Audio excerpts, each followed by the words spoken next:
I know Bernie Sanders said that, quote, the American people are sick and tired of hearing about your damn emails. But there are a lot of people who are not. Well, including FBI officials looking into whether national security was compromised because of this server. And this is something else that is very confusing to me. With all your experience, why wouldn't you anticipate that over the course of 4 years, handling very sensitive diplomatic negotiations, overseeing military interventions and surveillance, why wouldn't you anticipate that something classified, whether about North Korea or Iran or drones or an informant for the CIA, that it wouldn't be emailed to you? And why wouldn't you consider that having it on your personal account with some server in Colorado might be a potential risk? Well, first of all, nothing, and I will underscore, nothing that I was sent or that I sent was marked classified. Secretary Clinton said she never sent or received any classified information over her private email. Was that true?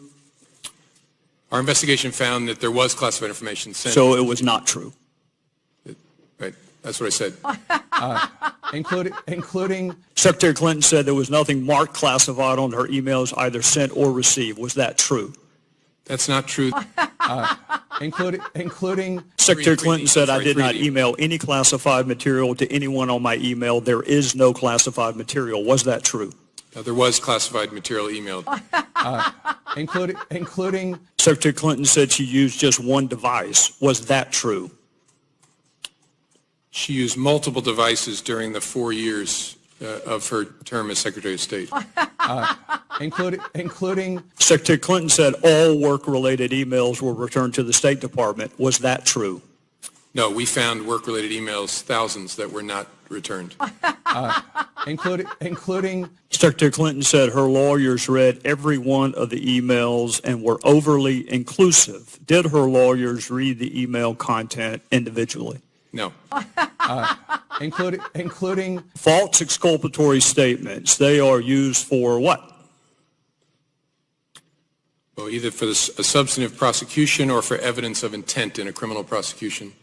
Exactly. Intent and consciousness of guilt, right? Is that right? Right. Consciousness of guilt and intent. Including And you would be arguing, in addition to concealment, the destruction that you and I just talked about, or certainly the failure to preserve.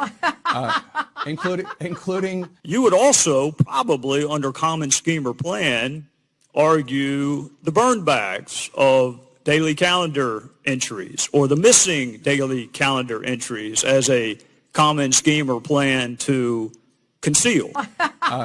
including 2 days ago, Director, you said a reasonable person in her position should have known a private email was no place to send and receive classified information.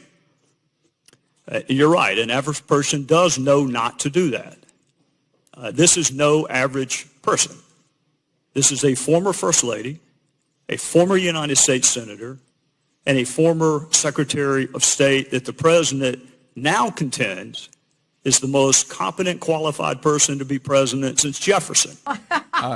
Including She affirmatively rejected efforts to give her a state.gov account. She kept these private emails for almost 2 years and only turned them over to Congress because we found out she had a private email account.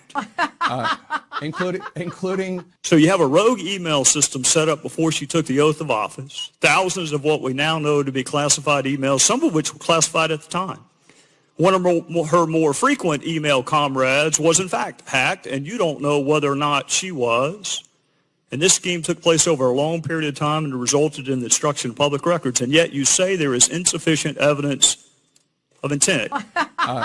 Including You say she was extremely careless, but not intentionally so. including You and I both know intent is really difficult to prove. Very rarely do defendants announce, on this date, I intend to break this criminal code section. Just to put everyone on notice, I am going to break the law on this date. It never happens that way. You have to do it with circumstantial evidence. Or if you're Congress and you realize how difficult it is to prove specific intent, you will formulate a statute that allows for gross negligence. including My time is out, but this is really important. You mentioned there's no precedent for criminal prosecution. My fear is there still isn't. There's nothing to keep a future Secretary of State or President from this exact same email scheme or their staff. including And my real fear is this. It's what the chairman touched upon. This double-track justice system that is rightly or wrongly perceived in this country. That if you are a private in the Army and you email yourself classified information, you will be kicked out. But if you are Hillary Clinton and you seek a promotion to commander-in-chief, you will not be. Including